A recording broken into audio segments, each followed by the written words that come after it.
Thank you very much, and thank you for the opportunity to speak to a number of you and to the people on live stream as well. Really appreciate the opportunity to speak in a forum where I know that there are a lot of people with a real vested interest in understanding this topic matter. And thank you also to Deloitte for providing such a magnificent venue earlier on. It really was quite spectacular. And to Right Communications for partnering with us on this very important piece of work. So I thought I would start by setting the scene. And I have taken this quote from a report that was released by the WPP Government and Public Sector Practice.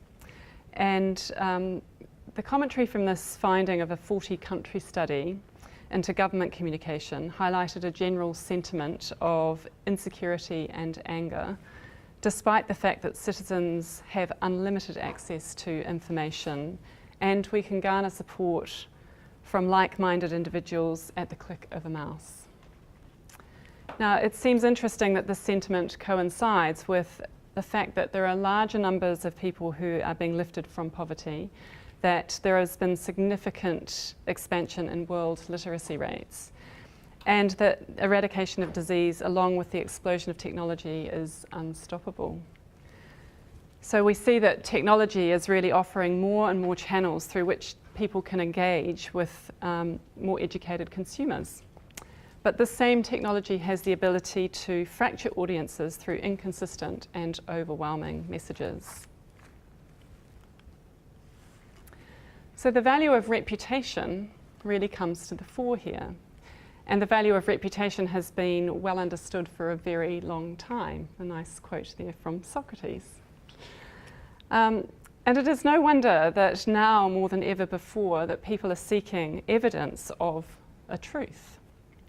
So it's important to remember that people judge based on the impact of their actions, as Simon was saying, not their intentions. You cannot build a reputation on your intentions. It's what you actually do that really, really counts. It's also unlikely that people achieve perfection, and often we think that we're going to be rated on the achievement of a particular goal. That's not necessarily the case.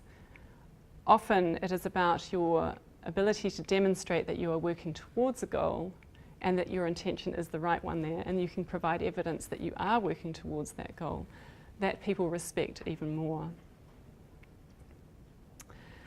So the best case is that when outlying behaviour or actions take place, but you've highlighted what you are doing, that they are more likely to be viewed, if you have some transgression, as an aberration rather than symptomatic of a greater or negative truth. It's really good to reflect on why reputation is important and why a strong reputation leads to a more sustainable business. So there are some factors here which I just pulled out, which I think we've seen evidence of, and that it stands true in terms of having a good reputation. Certainly speed to market is one area that helps when you've got a good reputation. So sustainable programs that position the company as a positive corporate citizen can really impact the speed of which a company enters or grows within a market. In terms of cost reduction, more sustainable businesses have a longer term view of investments. They're less likely to see investments as a short-term cost. In terms of market advantage, a company that's viewed as a positive or favourable member of the community is likely to have less opposition, and when a misstep does occur, they're more likely to be forgiven for that. In terms of employee engagement, this is one where we really see that there is an impact. So employees who are passionate about the company that they work for and its products are really the best advocates for that company, and they can counteract threats to a brand image simply by talking to their network of people. So being socially responsible allows you to attract talent, and because good people align with the company that really cares about employees and communities, social responsibility can therefore be linked to talent retention. Innovation is also an area where we see that there is a link between that and sustainable businesses. So companies that are looking for ways to be more environmentally or socially responsible or economically responsible are also responsible or seen to be driving innovation in products and services, as well as sourcing, and also financial acumen. And finally, we see that reputation is an important signalling advantage to attract investment. So those companies that have a strong reputation are more likely to be considered by investors. So it really does go to show that, linking reputation and sustainability is absolutely key to long-term success. So against this backdrop, I want to introduce you to the Colmar Brunton Reputation Index. This is the third year that we've been running it, and some of you may be familiar with the content.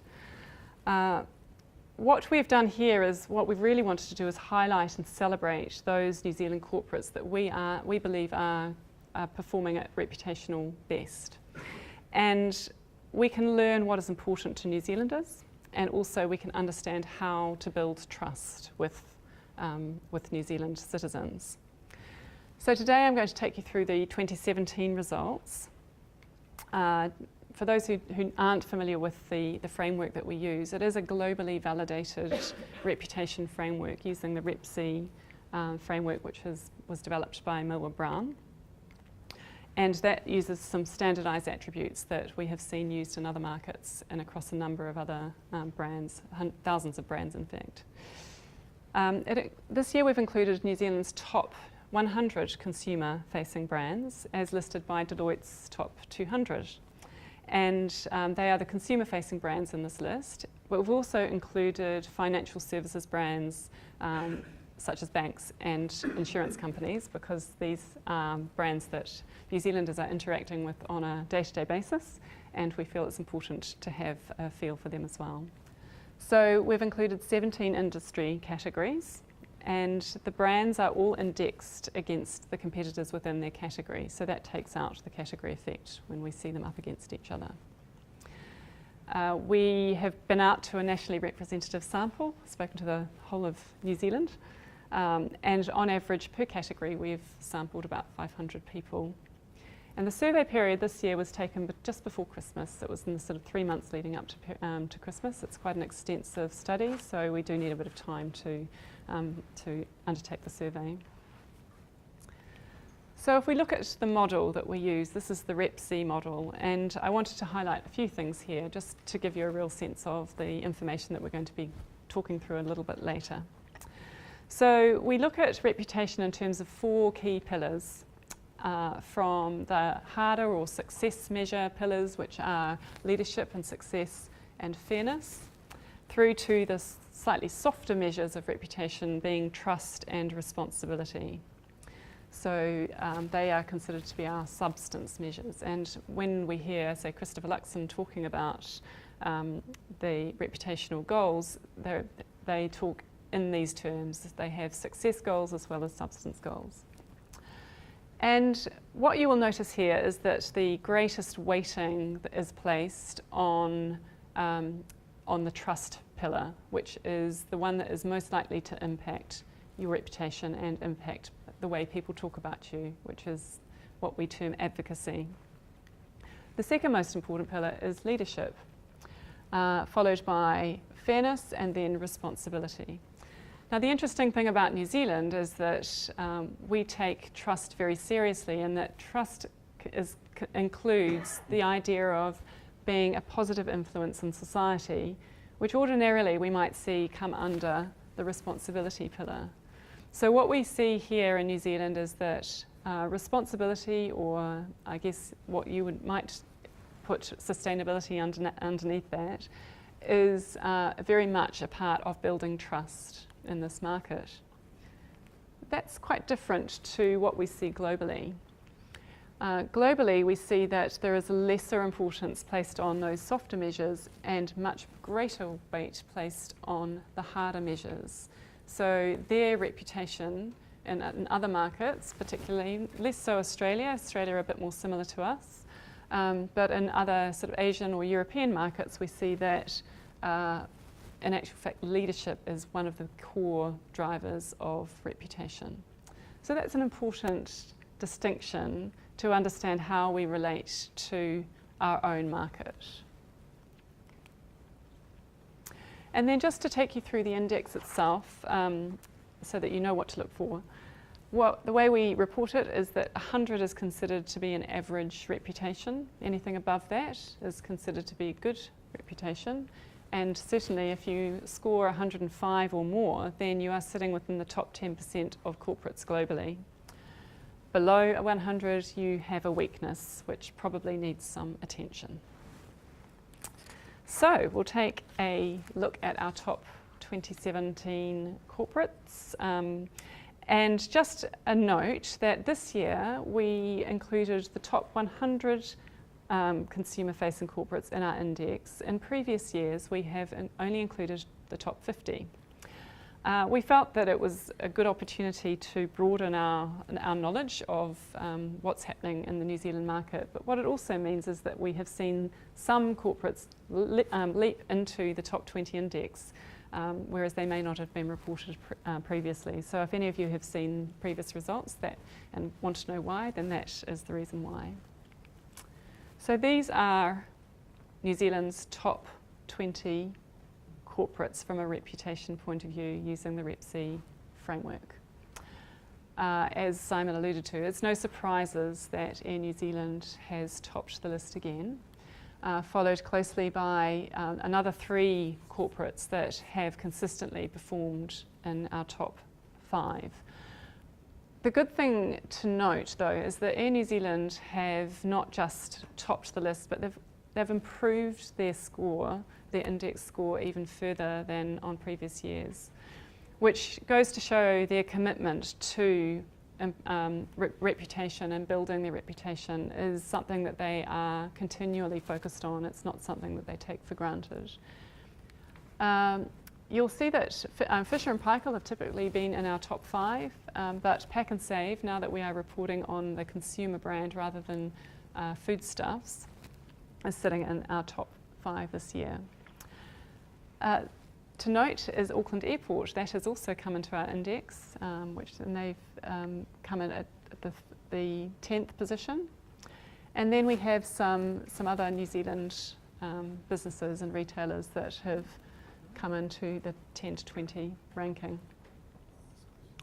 So I'm sure there'll be plenty of commentary at the end. If you've got any questions about those rankings, then I'd be very happy to talk you through some.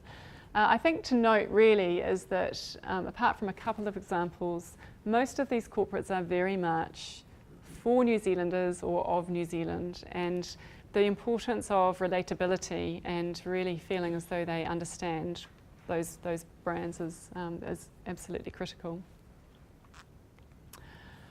If we dig down a little bit deeper into this index, we can see the profile of how our top 10 corporates perform on each of the reputational pillars. And this is where we can see why these corporates are doing so well. So Air New Zealand, Toyota, in fact, many of the ones that are featuring in our top 10, they have a very balanced scorecard. So they are catering to both the harder measures and the softer measures.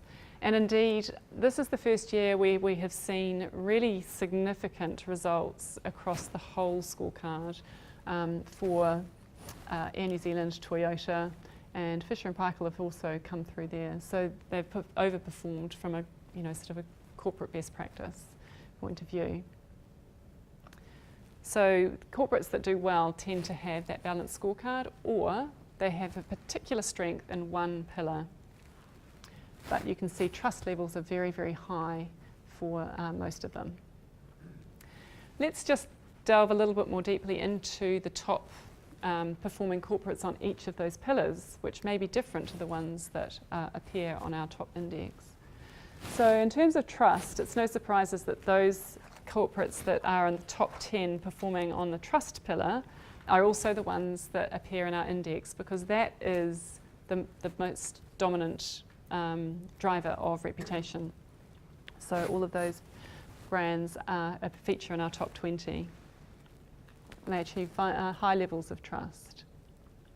And these are the sorts of comments that are coming through from people when they're asked to describe why is it that you talk favourably about these corporates.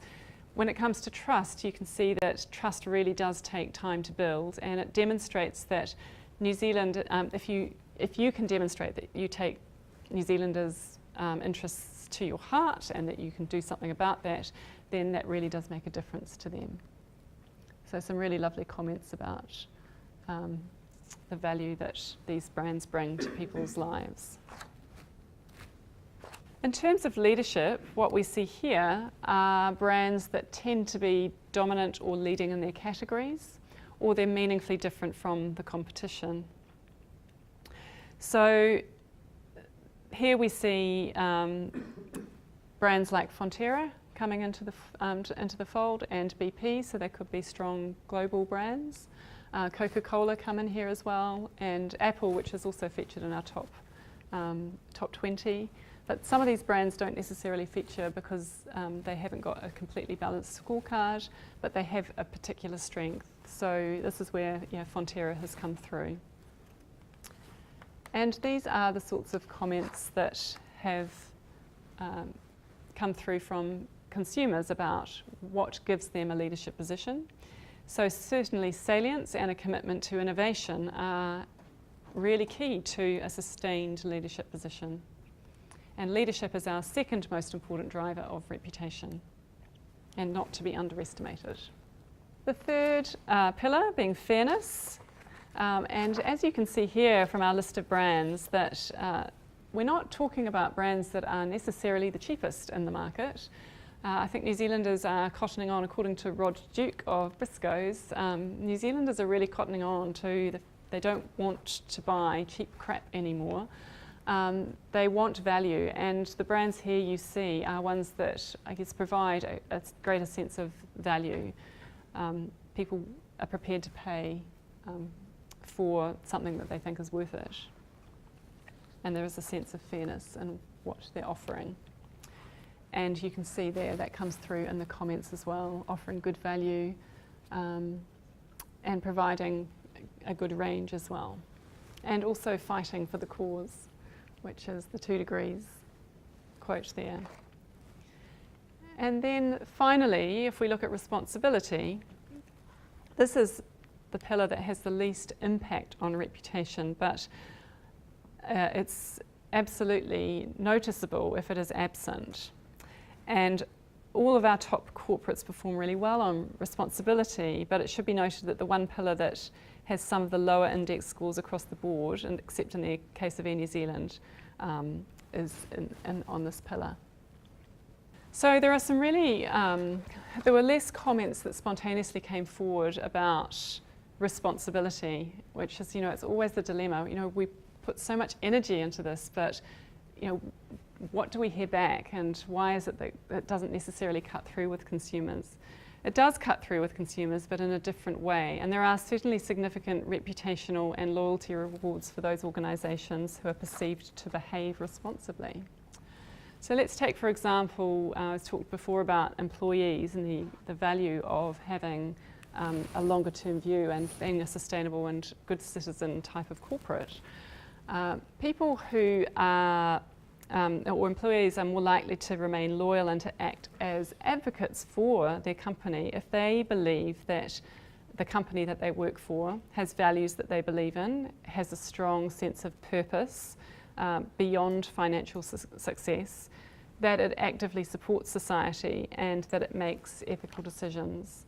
So whilst that is a rather busy chart to read, it just highlights the fact that there is real, from an employee's perspective, they want to work for organisations that are seemingly doing things the right way.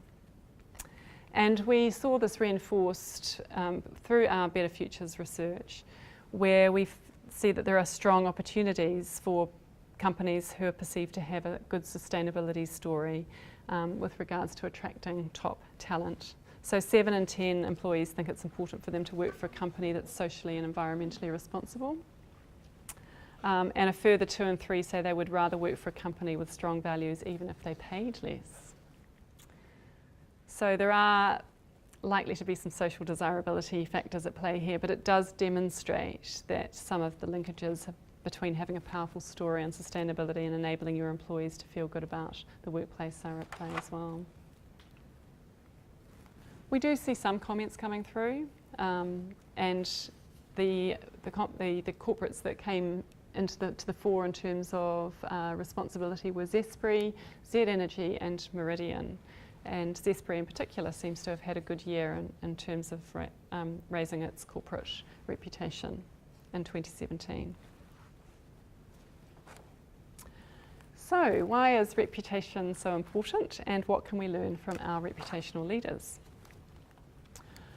Well, reputation, we believe, is important because it really does supercharge advocacy. Advocacy is what people say about you if you're asked, or even if spontaneously.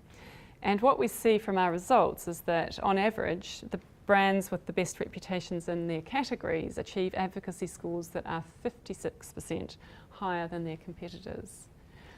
If we look at the results of our top performers, that is off the scale. So what that means in real terms is that if you're at a barbecue or a party, 8 out of 10 people would talk favourably about Air New Zealand.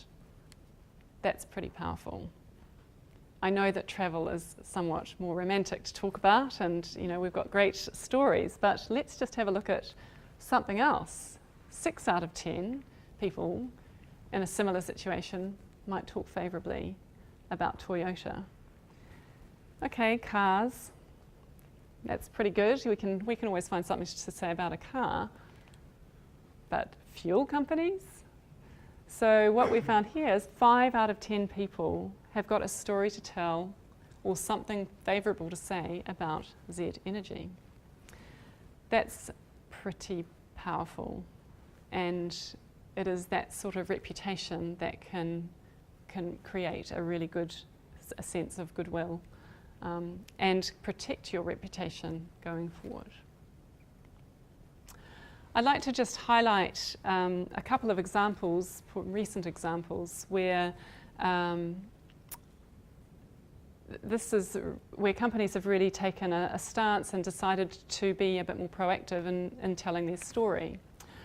And I think that is an important, Simon alluded to it, that front-footing your story and being the one actually upfront and open about it is puts you in a much more powerful position than if you are on the back foot and responding in a defensive way. So I have 2 examples here of what some of you might be familiar with. My grandparents bought this original block, and it does self-seed and regenerate itself. Dad before us and Granny before that, they've developed the land, and it's up to us to improve the land again. We got really lucky here. We have sunshine and we have rain at the right times. It's a perfect environment to grow grass. The cows have got a prime piece of real estate. They're right on the coast, they're outside all year round, pure grass, pure milk.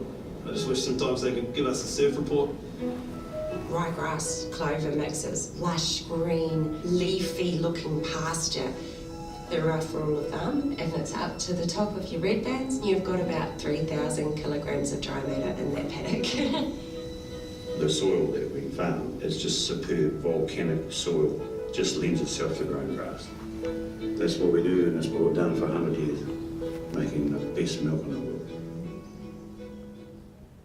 Okay, so what we do know is that people were really struggling to understand what Fonterra was, rather than just the big corporate that they hear about in the news. So this campaign, along with a number of other ads which you may be familiar with, is about helping people understand the story of Fonterra a bit more, and obviously taking a bit of a sustainability angle here.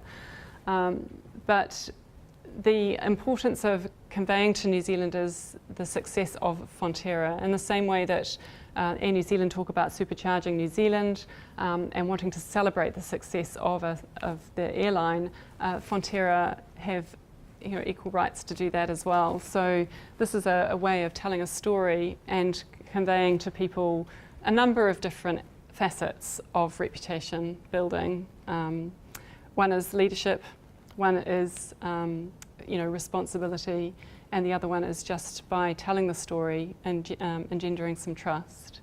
I have another example here of Council has been working with its suppliers, its egg farmers, for the past couple of years to work out how we could get to a place where we only sold free-range and barn eggs. With our suppliers, we've managed to find an additional 150 million eggs between now and the end of 2025 to make this commitment. Without the buy-in from our suppliers, like Rob Darby at Friends and Mainland Poultry, we wouldn't be here today. So that was a recent release and by Countdown, and they were under a lot of pressure from SAFE around the caged eggs issue. They've been very clever here by not just tending to that particular issue and making SAFE feel as though they have gained some ground. In actual fact, those decisions around wanting to go free range were a business issue, but they highlighted in that piece of communication that there were bigger decisions to be made and that they had to secure the supply as well. So cleverly informing the public that they were being responsible by making sure that they were meeting consumers' needs at the same time as responding to this particular issue. Both of these campaigns use mainstream media, and this one was in the Herald, this has been playing on mainstream TV, and both what we've seen in these results, our reputational results, is significant improvements in reputation for these two companies, which is it's good to see that media can really influence how people feel about corporates. There is very strong evidence that about these four pillars and how they drive reputation and the value that brings. If you want to understand, why reputation, why do we want to build reputation? Well, the evidence is in the numbers, really. And if we look at the impact of an improvement in trust, we can see that over time, those companies that have built trust are significantly more likely to grow in brand value than those who do not pay attention to it. So once the trust reservoir is filled, consumers are much more likely to recommend a brand, and that is assuming that the brand matches its consumer promise. But this really does show that there is value in building trust, real value. Not only that, but leadership has a part to play as well, and leadership, particularly through innovation, can have an enormous impact on value. So once again, this compares those brands that are considered to be either different or shaking things up or creative, compared to those that are low on innovation and those attributes, and there is significant increases in value over time. And finally, from a sustainability point of view, although all of these factors have a role to play in sustainability, but responsibility naturally comes up as being the one that we err to most, is that it does have an impact on value over time as well. So those brands that score high in terms of social responsibility and treating their employees well are more likely to grow in brand value than those who don't. So I think probably a key takeaway from today is that trust is obviously the most important driver of reputation. And if there was one thing that you want to really focus on, it is building trust. And a lot of trust building can come through sustainable business actions. But building your sustainability story will have little impact on building trust if your own agenda is at the centre of it. So this is an equation which I think is quite handy, actually, around building trust. And it says that trust is made up of credibility, which is, what you're saying, is it believable? Is it clear that you're not trying to pull the wool over people's eyes? It's a function of reliability as well. So do you deliver or do you act on what you say? And is it consistent with what people know about you? And finally, it's also a function of intimacy. So are you open with them, and are you revealing enough of yourself to reach a level of closeness and understanding? It's all about transparency. Now, all of those factors go to building trust, but if you are putting your sort of self agenda or your own agenda at the forefront of all of those actions, then that will undermine people's level of trust. So it's always good to think about in terms of communications. Are we saying this because it's the right thing to do, or is it because we think it's the right thing to do for our business? Often they're one and the same, but there is a very clear radar that people have on knowing whether it's your agenda or someone else's, or the interests of the consumer. So I'll leave you with that, and happy to take some questions.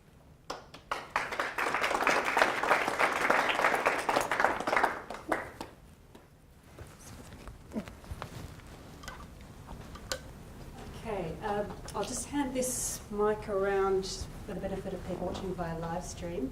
And live stream viewers, please write your questions into the chat box. Has anyone in the room got a question to start off?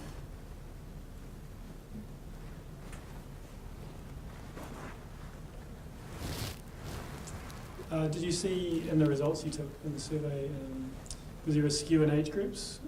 You said that responsibility was sort of ranked the lowest out of the 4 pillars. Did you find that younger people had more of a bias towards social responsibility?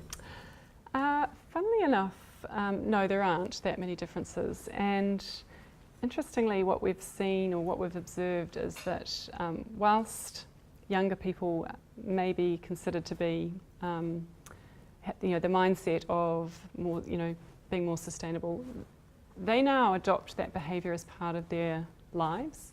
So their attitudes aren't necessarily as we would expect to be different from those who are in the older age group. So older people tend to look back and think nostalgically about what things should be like. Younger people want to just get on with life, and they come up with solutions for the existing problems that are confronted with. So there's not, we don't see a great deal of difference in their scores on those pillars, but there is a very different mindset associated with responsibility. Yeah.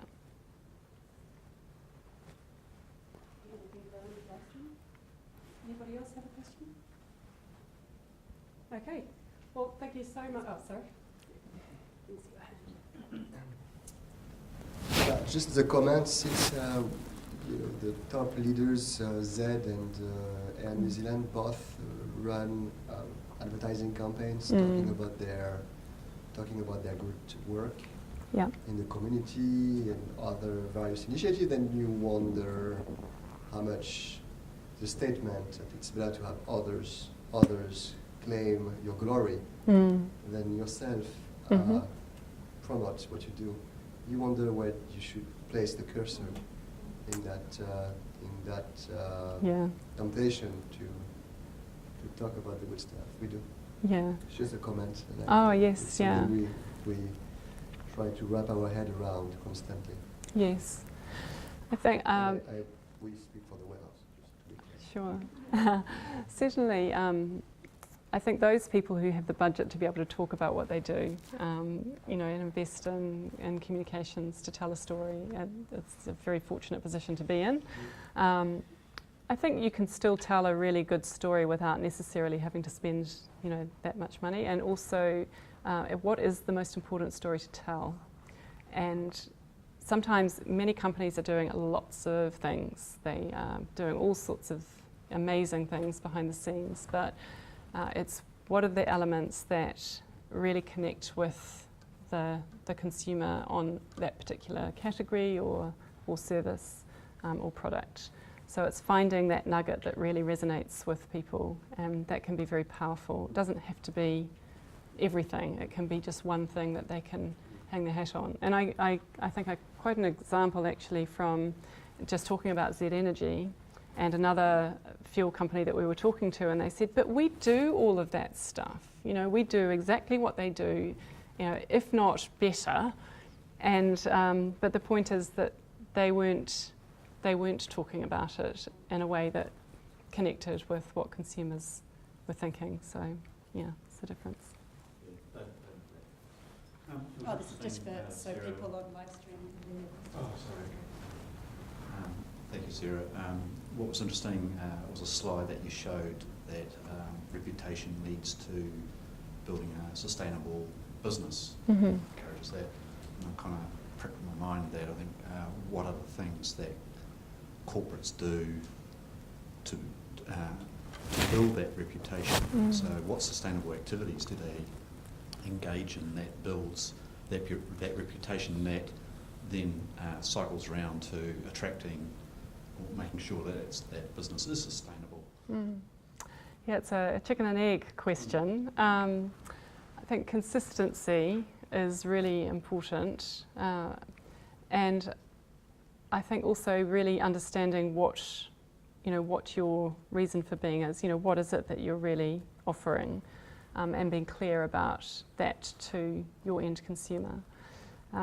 What is it?